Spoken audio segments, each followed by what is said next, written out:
किल्ले यांचं संवर्धन करणं, त्यांची जपवणूक करणं, ट्रेकिंग करणं. कसबा गणपती मंडळातर्फे त्यांना नुकताच 21,000 रुपये देऊन शाल आणि ट्रॉफी देऊन त्यांचा सत्कार करण्यात आलेला आहे. असे सर्वजण या ठिकाणी आलेले आहेत. त्या सर्वांचे मनापासून मी आभार मानते. अत्यंत प्रामाणिक, धाडसी, गरीब लोकांबद्दल असणारी तळमळ, सर्वांना विना मोबदला सल्ला देणं, दुसऱ्यांसाठी असणारी तळमळ मी तू पाहिलेली आहे. एक प्रसंग मी सांगते. एकदा मंदिरामध्ये 27 ते 28 वर्षाची एक महिला रडत रडत मंदिरामध्ये आली. एक दोनच प्रसंग सांगणार आहे मी. माझ्या मिस्टरांनी तिची चौकशी केली. तिने सांगितले की मला कोणी नाही, मी कुठे जाऊ. रात्रीचे 9:30 ते 9:45 झालेले होते. माझ्या मिस्टरांना तिची दया आली. त्यांनी तिची चौकशी केली आणि तिला घरी आणलं.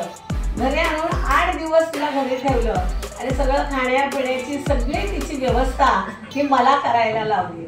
म्हणजे असे प्रेमळ व्यक्तिमत्व रमदाळे सरांचं होतं. आणि घरी तिला ठेवून घेतले, तिला जेवू खाऊ घातलं, तिला एक ड्रेस दिला, पर्स दिली, काही मानधन दिलं आणि मग ती तिच्या बहिणीकडे 8 दिवसांनी निघून गेली. त्यानंतर आमच्याकडे एक अंध व्यक्ती, एक मतिमंद, ज्यांना कोणाचा आधार नाही, अशांना आधार देणं, आर्थिक मदत करणं, जेवण करणं, ऐन वेळेला कोणी आलं तरी पिठलं भाकरी कर, म्हणजे अशा प्रकारचं जेवण करायला लावत असत. अन्यायाविरुद्ध लढणे, खोटे बोललेलं मात्र त्यांना सहन होत नव्हतं. जेवढे प्रेमळ तेवढेच कडक होते. जे फणसासारखं त्यांचं व्यक्तिमत्व होतं. वरून काटे होते, रागीच होते, परंतु आतून खूप प्रेमळ आणि हळवे असे होते.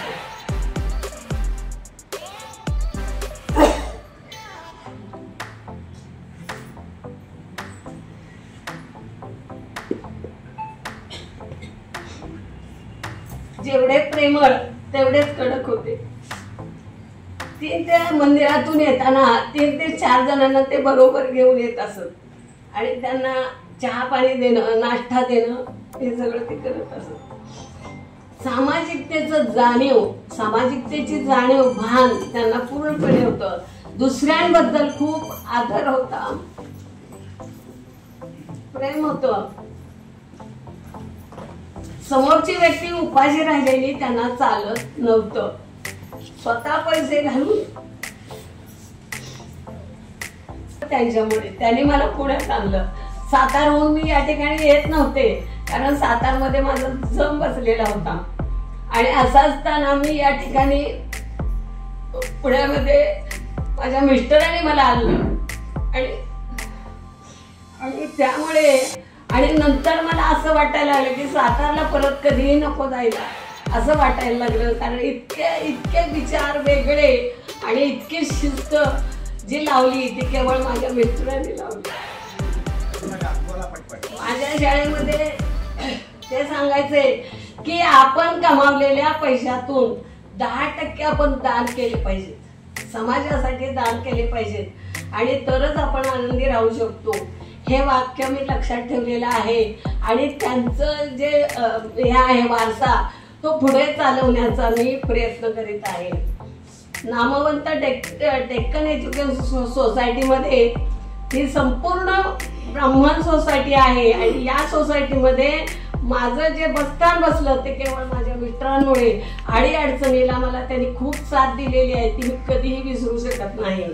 प्रत्येक वेळेला मला मार्गदर्शन करत असत. अभ्यास असो, कशामध्ये अडचणी आल्या की तेच सांगत असत. त्यामुळे मला कधी कुठल्या गोष्टीचं काहीच वाटलं नाही. त्यांचे स्वतःचे शिक्षण खूप गरीब परिस्थितीतून झालेलं आहे, त्यामुळे गरिबाची जाणीव त्यांना होती. आई वडील थकलेले होते, 4 बहिणी लग्नाच्या होत्या, घरामध्ये हेच मोठे होते. त्यामुळे सर्व बहिणींची लग्न करून दिल्यानंतर स्वतःचं लग्न त्यांनी केलं. लग्न ठरण्यापूर्वीच मला घरची परिस्थिती सगळी सांगितली प्रामाणिकपणाने आणि त्यामुळे मी असं ठरवलं की पैशापेक्षा माणूस श्रेष्ठ असतो आणि ते मला याच्यामध्ये दिसलं. आणि पैशाकडे बघितलेलं नाही, त्यांना नोकरी होतीच पण पैशाकडे बघितलं नाही. आजची जी परिस्थिती आहे किंवा आता जे त्यांनी कमवलेलं आहे त्याच्याकडे बघून लग्न नाही केलं, त्यांच्या व्यक्तिमत्वाकडे बघून मी हे लग्न केलेलं होतं, ठरवलं. अतिशय प्रामाणिक होते ते. आणि सातारहून काय ते 10 वर्ष माझी नोकरी तिथे झाली होती आणि त्यामुळे मला सातारहून यावंसं वाटत नव्हतं. पण इथं पुण्यामध्ये आल्यानंतर मात्र मला खूप आनंद वाटला. विद्येचं माहेरघर मला भेटलं, अनेक विचारवंत भेटले, अनेक व्याख्यानातून वेगळं वेगळं मला शिकायला मिळालं. हे मी माझं भाग्य समजते. अनंत कालेकरांनी म्हटलेलं आहे की स्वतःसाठी तर आपण जगतोच, पण दुसऱ्यासाठी आपण काय करतो, दुसऱ्यासाठी जगा, असं त्यांनी म्हटलेलं आहे. ही युक्ती मला त्यांच्यामध्ये दिसली. त्यांना वाचनाचा खूप छंद होता. आध्यात्मिक पुस्तके, ऐतिहासिक पुस्तके, प्रवास वर्णने, प्राणी मात्रांसंबंधीची जी पुस्तके, ही सगळं याचं इतकं वाचन आहे. त्यांची सगळी पुस्तके तशी आहे, घरामध्ये आहेत अजून, आणि ती पुस्तके मी वाचण्याचा प्रयत्न करत आहे. भावंडावर, आई वडिलांवर अतिशय प्रेम, हंसासारखा स्वभाव, मी तुम्हाला सांगितलं मगाशी. असे अनेक प्रसंग. आणि त्यामुळे ते नेहमी म्हणत असत की चांगल्या व्यक्तींच्या मध्ये आपण राहिलो आणि आपले विचार जर चांगले असतील तर आपला पराभव कोणी करू शकत नाही. हे मात्र महत्वाचं आहे. हे मी पुण्यामध्ये शिकले, यांच्याकडून शिकले. वर्तमानपत्र वाचायला एवढं सातारमध्ये मी फक्त ऐक्य घेत असे, पण इथे आल्यावर सगळे 3-3 वृत्तपत्र ते वाचायला देत असत. आणि त्यातलं हे बघ, हा लेख किती छान आहे, हा लेख किती छान आहे वगैरे. तर अशा पद्धतीनं तो वाचायला लावत असत आणि मगच जेवायचं, मगच हे करायचं. अशी शिकवण आणि प्रामाणिकपणाची शिकवण मला रौंदाळे साहेबांकडून मिळालेली आहे. त्यांचे मित्रवर्ग पण या ठिकाणी आलेले आहेत. त्यानंतर सतीश गांधी, गजानन घाटमाळकर हेही या ठिकाणी आलेले आहेत. माझ्या तिन्ही नंदा या ठिकाणी आलेल्या आहेत. सुशीलाताई ढगे, त्यानंतर आशाताई घबाडे, त्यांचे मिस्टर गुलाम घबाडे हेही या ठिकाणी आलेले आहेत. आवर्जून सगळ्यांनी या ठिकाणी प्रतिसाद दिला, तुम्ही आला, तुमचा वेळ या ठिकाणी घालवला, याबद्दल मी पुन्हा एकदा धन्यवाद म्हणते आणि माझं छोटंसं प्रास्ताविक संपवते.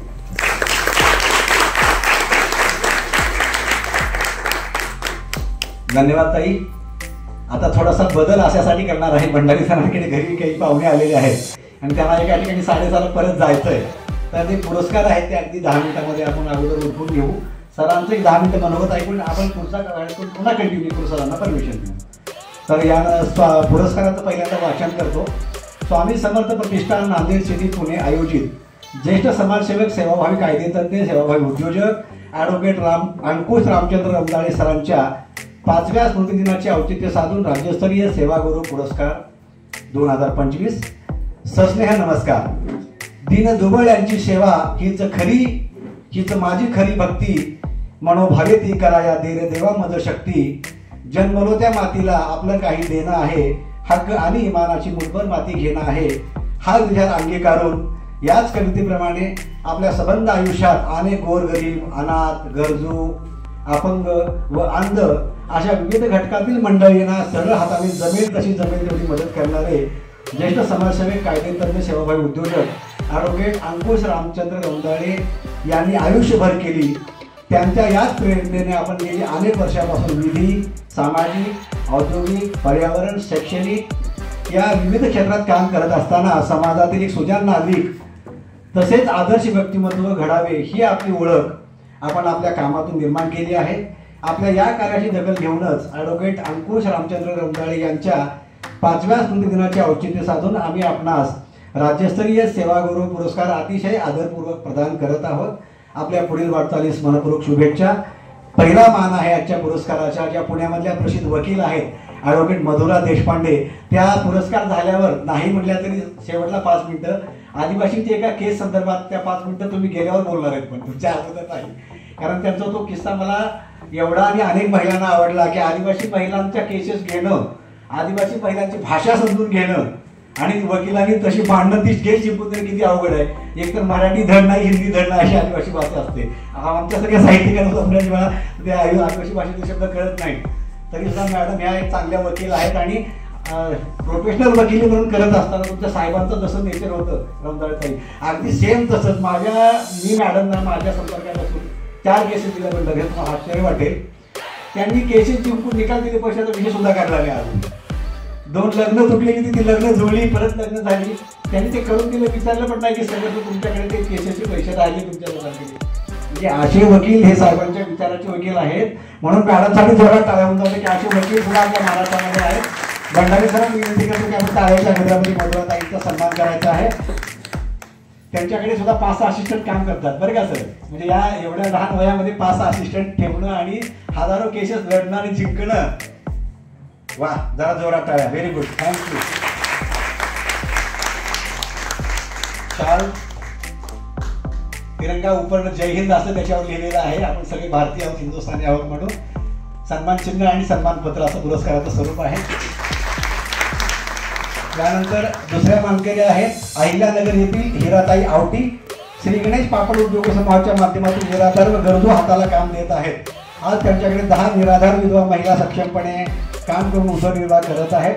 अनेक अनाथाश्रम, वृद्धाश्रम, आपण मुलांच्या शिक्षणासाठी मॅडम आपापल्या परीने सर्व प्रकारचे शालेय आणि वस्तू स्वरूपात मदत करत आहेत. त्यांना सुद्धा महाराष्ट्रात आतापर्यंत महाराष्ट्रातून बाहेरून 51 पुरस्कारांनी सन्मान केलेला आहे. टाळ्यांच्या गजरामध्ये मॅडमचा सन्मान भंडारी साहेब आणि रमदाळी साहेबांनी करायचा आहे.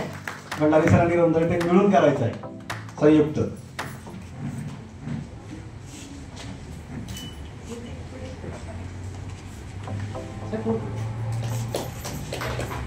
मॅडम तुम्ही मध्ये जा पलीकडे. ताई रमदाळीचा ना आधी उद्या तुम्ही मध्ये जा. हिराताई तुम्ही पलीकडे जा. असं हा असं हो, सगळे येतात. यानंतर दुसरी युवा कार्यकर्ते आहेत सुचेता विषय. सुचेता विषय ही देखील छत्रपती शिवाजी महाराजांचा नुसता जयघोष करण्यापेक्षा प्रत्यक्ष कामात त्यांचा विचाराचा अंगीकार करून समाजापर्यंत पोहोचण्याचा दृढ निर्धार घेऊन सुचेता विषय हे काम करत आहे. व्याख्यानाच्या माध्यमातून सुचेताने आतापर्यंत हजारो कार्यक्रम केलेले आहेत आणि शिवाजी महाराजांचे अनेक किल्ले शिवसेवक प्रतिष्ठानच्या माध्यमातून ते किल्ले नुसते जायचे बघायचे नाही, तर किल्ले संवर्धन करायचे, किल्ल्यावर स्वच्छता करायची आणि प्रत्येक किल्ल्यावर अशी युवकांची टीम घेऊन त्याची वेगवेगळ्या कॉलेजच्या मुलं मुली अशा सगळ्या युवकांना प्रेरणा देणारी युवा व्याख्याती कवयित्री सुद्धा आहे. सुचेतासाठी जोरात टाळ्या. आपल्या सर्व परिवारामध्ये अशी लोक आपण घेतली, त्यांचं काम खरंच वाखाणण्याजोगं आहे. फार मोठा परिचय आहे वेळेवर सुचेता मी आवडता ऐकतो आहे. तो शिवाजी महाराजांचं काम करते, फार मोठा परिचय आहे. बाकी परिचय वेगळा द्यायची काही गरज नसते. शिवाजी महाराजांचं काम करणाऱ्या मंडळींना पुण्यश्लोक छत्रपती श्री शिवाजी महाराज की धर्मवीर छत्रपती श्री संभाजी महाराज की भारत माता की हिंदू धर्म की जय श्रीराम. यानंतर माननीय सुभाष हांडे कार्यरत असून त्यांच्यासोबत 1000 झाडे सरांनी लावली व जगवली आहेत. ग्रीन नंदनवन पुणे या संस्थेमार्फत 60,000 फॉरेस्ट जागेवर 10,000 वृक्ष लागवड करण्याचा सरांनी संकल्प केला, ते लावत आहेत. उपाध्यक्ष म्हणून श्री ज्ञानेश्वर महाराज हरिपाठ मंडळ यांच्या माध्यमातून संत तुकाराम महाराज बीजेच्या निमित्तानं हरिनाम सप्ताह नाम यज्ञ सोहळ्याचं आयोजन देखील ते करत आहेत. बेस्टमध्ये 29 वर्षात सर्व्हिस करत असताना निष्कलंकित कर्मचारी म्हणून त्यांची ओळख आहे. असे अष्टपैलू सामाजिक कार्यकर्ते माननीय सुभाष खांडे सर यांना विनंती करतो की आपण सरांचा सन्मान करायचा. मागच्या 4 महिन्यापूर्वी काव्यमित्र संस्थेने देखील सरांचा राष्ट्रीय कार्यगौरव पुरस्काराने सन्मानित केला. असे बेस्टमध्ये बेस्ट असणारे कर्मचारी आदरणीय सुभाष हांडे सरांचा सन्मान कदम सरांनी आणि भंडारी सरांनी मिळून टाळ्याच्या गजरात करावा अशी विनंती करतो.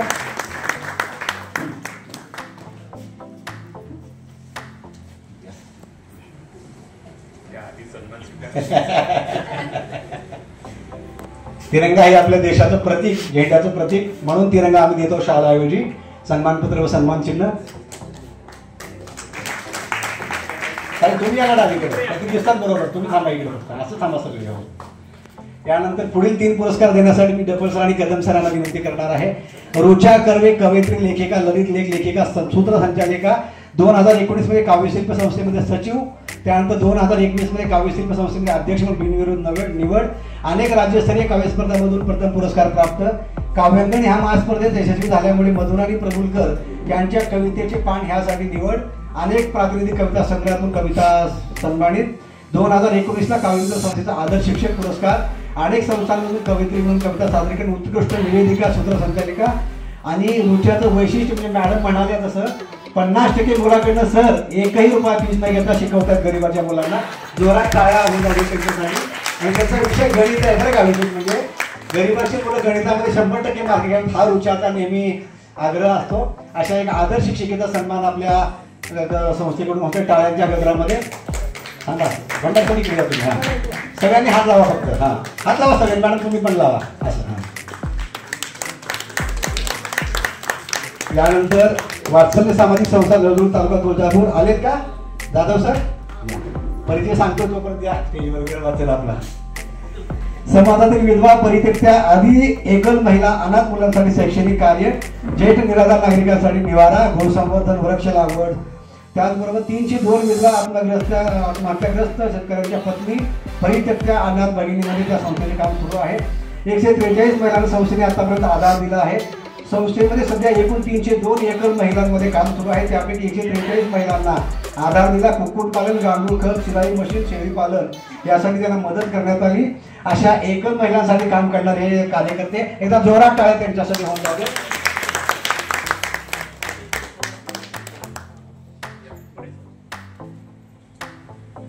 सगळ्याच पाहुण्यांनी या. शेवटचा एक पुरस्कार घ्या सगळ्यांनी या.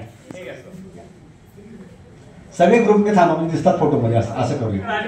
हां तुम्ही यामध्ये असं एकत्र थांबा. हां शेवटचा असाच फोटो घ्या.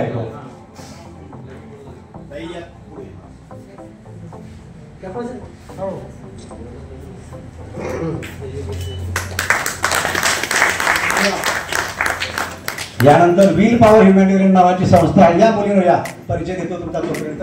याचं वैशिष्ट्य असं आहे भंडारी सर, हे महाराष्ट्रामध्ये जेवढे अनाथ आश्रम, वृद्धाश्रम किंवा निराधार केंद्र आहेत, अपंगाच्या शाळा असू देत, मतिमंदांच्या, बऱ्याच ठिकाणी तर एकदा 60-65 नंतर बऱ्याच मुलगी रागावली म्हणून आई घराच्या बाहेर पडते, मुलगा कारण काही नसतं फक्त चिडली म्हणून बाहेर पडते.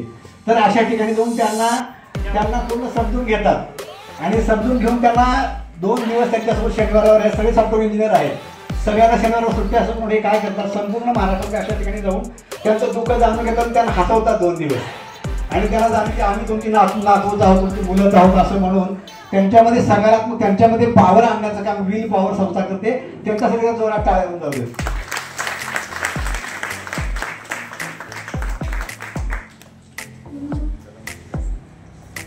जा पुढे जा ना. एक जण सगळेच जावा पुढे. असं या पुढे या. शेवटच्या जोरात टाळ्या पुरस्कारासाठी बरं का.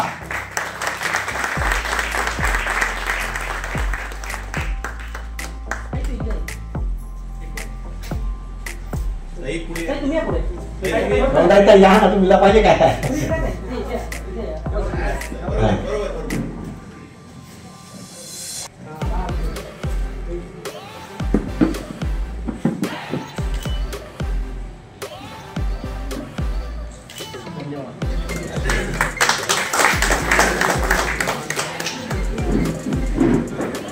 यानंतर भंडारी सरांचं मनोगत आपण ऐकूया. त्यानंतर भंडारी सरांच्या मनोगतानंतर 5 कविता आणि 4 भाषणं असा आपला प्रोग्राम आहे. त्याच्यामुळे भंडारी सर फक्त भंडारी सरांना कदमचं सोडून येतील तोपर्यंत आपल्याला कार्यक्रम कंटिन्यू करायचा आहे.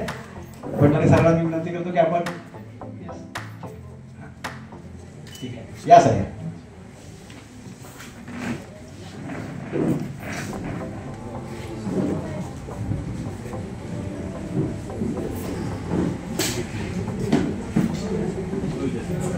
अध्यक्ष अनंतराव कदम, या सर्व कार्यक्रमाच्या निमंत्रक चारुशीलकारी रौंदाळे, आपल्यावर उपस्थित असलेले Manikrao Jadhav, advocate Rohidas Lagad, doctor NB Daphal, Pushpatai Bhokare आणि या सगळ्या कार्यक्रमासाठी धावधर करणारे, सूत्रसंचालन करणारे राजेंद्रजी सगर, आपण सर्व मान्यवर, ज्यांना ज्यांना आज हा पुरस्कार मिळाला ते सर्व कार्यकर्ते आणि बंधुभगिनी, स्वामी समर्थ प्रतिष्ठानच्या वतीने आयोजित केलेल्या या कार्यक्रमामध्ये अंकुशजी रौंदा यांच्या 5व्या स्मृती दिनाच्या निमित्ताने हा कार्यक्रम आयोजित केला आणि राजेंद्रजी सगर, अनंतराव कदम यांनी मला खूप आग्रहाने आपल्यावर उपस्थित राहण्याचं म्हटलं होतं आणि मला आपल्यावर उपस्थित राहताना खरोखरच खूप बरं वाटलं, आनंद वाटला अशासाठी की समाजाच्या वेगवेगळ्या भागामध्ये वेगवेगळ्या पद्धतीने काम करणारे अनेक लहान मोठ्या कार्यकर्त्यांचा, संस्थांचं त्या निमित्ताने मला परिचय झाला, माहिती मिळाली. समाजामध्ये आज अशी परिस्थिती आहे की घेता किती घेशील दो कराने असं म्हणण्यासारखी परिस्थिती आज समाजामध्ये आहे. असंख्य तरुण, प्रौढ, मध्यमवयीन आणि एवढंच नाही तर सेवानिवृत्तीनंतर सुद्धा आपल्या वय वाढलं असा विचार न करता समाजासाठी काम करणारे खूप लोक आज पुढे येतात, मोठ्या संख्येने पुढे येतात. आणि हीच खरी अपेक्षा असते, हीच आवश्यकता असते. आणि अशा तऱ्हेने पुढे येऊन काम करणाऱ्या कार्यकर्त्यांची दखल ही काय प्रत्येक वेळेला घेतली जाते अशातला भाग नाही.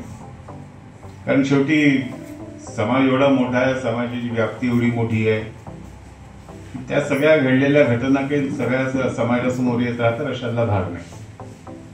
पण अशा अपरिचित, जास्ती लोकांना माहिती नसलेल्या परंतु खूप मोठं काम करत असलेल्या कार्यकर्त्यांचा सन्मान हा आपण स्वामी समर्थ प्रतिष्ठानच्या वतीने करत आहात. त्यांना राज्यस्तरीय सेवागौरव पुरस्कार देतात. ही खूप चांगली बाब आहे, चांगली गोष्ट आहे. कारण ही दखल घेतली जाणं आवश्यक असतं. त्यांना त्यांचं कौतुक करणं, त्यांच्या कामाचा परिचय समाजाला घडवून देणं हे अधिकाधिक आवश्यक असतं. त्यातून काम वाढत जातं. आणि त्याचबरोबर निमंत्रित कवींचं कवी संमेलन सुद्धा आहे. खरं तर कवी संमेलनात थांबायला मला आवडलं असतं. मी काही निमंत्रित कवी नाही आणि माझ्याकडून कोणी कवितेची अपेक्षा बाळगणार सुद्धा नाही. पण तरी मला कविता वाचायला, ऐकायला आवडतात. आजही मला ऐकायला आवडलं असतं, परंतु एक कौटुंबिक जबाबदारी आहे. शेवटी आम्हाला सुद्धा कुटुंबासाठी वेळ देणं हे आवश्यक असतं आणि आता तर अधिक आवश्यक असतं. त्यामुळे त्या कौटुंबिक जबाबदाऱ्या पार पाडायच्या. त्यामुळे मला आता आपल्याबरोबर फार वेळ थांबता येणार नाही. पण आपण या ठिकाणी मला बोलावलं, आपल्या सगळ्यांच्या बरोबर हजर राहण्याची एक संधी दिली. मला असं वाटतं की ही संधी देणं हा सुद्धा माझा एक सन्मान आहे. आपण हा माझा सन्मान केला, त्याबद्दल मी आपल्या सगळ्यांचा आभारी आहे. स्वामी समर्थ प्रतिष्ठानला त्यांच्या कामाला मी भरपूर शुभेच्छा देतो. हे काम अधिकाधिक वाढावं. ज्यांना आज पुरस्कार मिळाला आहे, मधुराताई देशपांडे, हिराताई औटी आहेत, सुचिता भिसे आहेत, सुभाष हांडे आहेत, रुचाताई कर्वे आहेत, वात्सल्य सामाजिक संस्था आहे, विलपॉवर ह्युमॅनिटेरियन फाउंडेशन आहे. या सर्व व्यक्तींना, संस्थांना माझ्या मनापासून शुभेच्छा. त्यांचं काम अधिकाधिक वाढत जावं. सुचेताताई भिसेंचं व्याख्यान वगैरे कधीतरी म्हणजे कवी संमेलनावर त्यांच्या व्याख्यानाचा एक झलक कळायला लागली. तर सर्वांना पुन्हा एकदा शुभेच्छा, धन्यवाद, नमस्कार. आणि आपली परवानगी घेऊन मी इथून निघतो. धन्यवाद.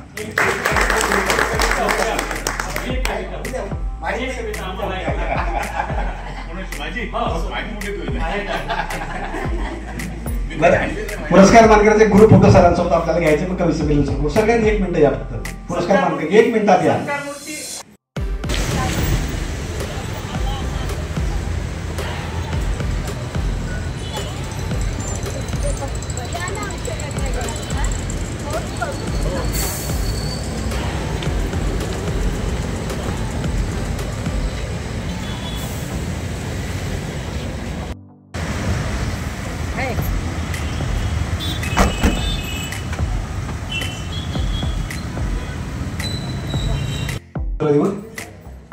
यानंतर विलास बाबर सर यांनी आपली रचना सादर करायची. त्यानंतर रवींद्र येरंडे यांनी तयार राहायचं. कवी विलास बाबर.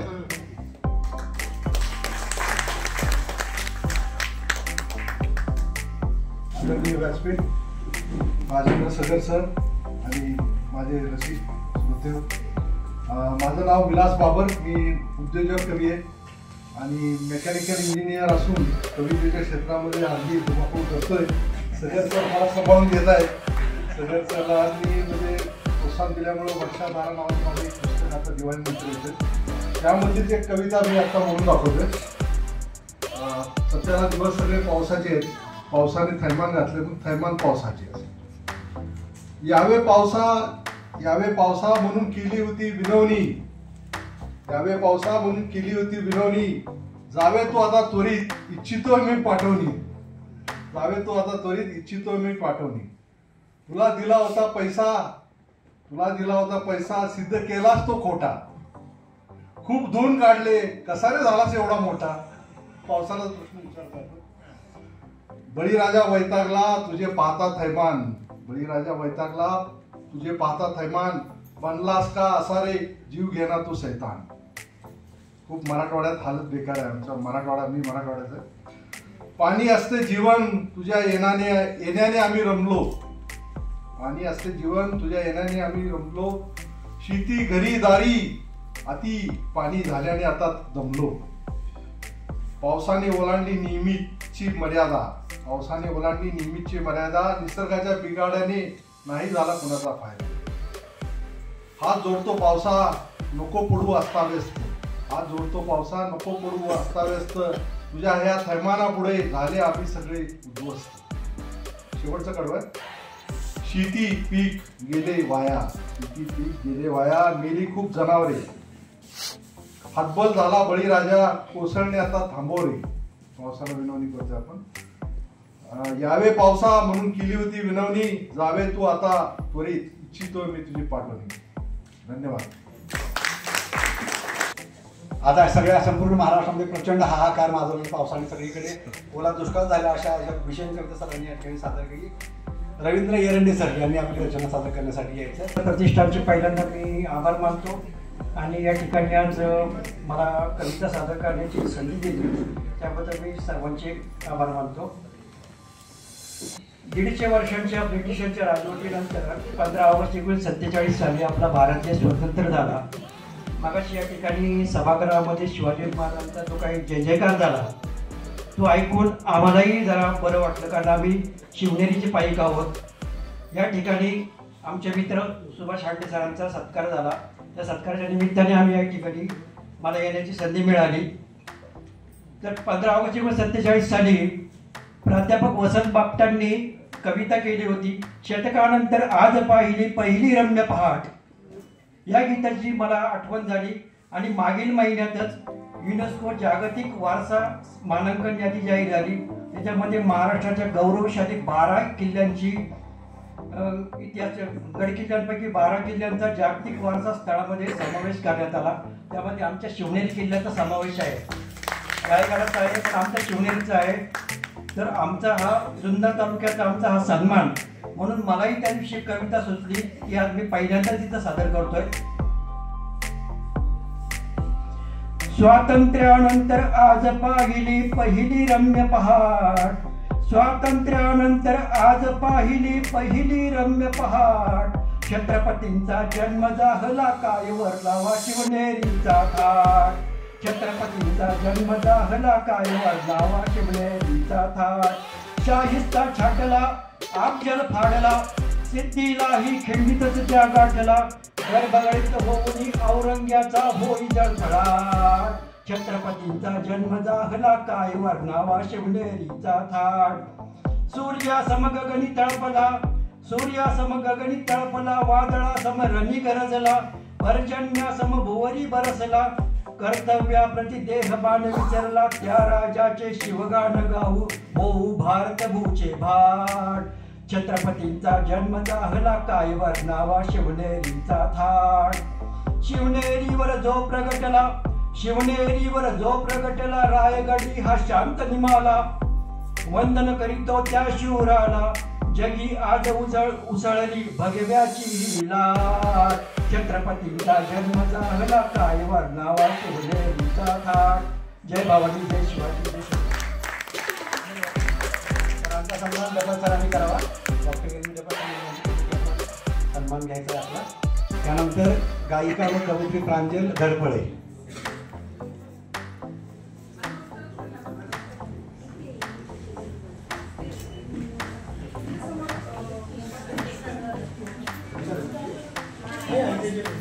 नमस्कार, मी प्रांजला धडपळे. सर्वप्रथम मला इथे आमंत्रित केल्याबद्दल धन्यवाद. माझ्या कविते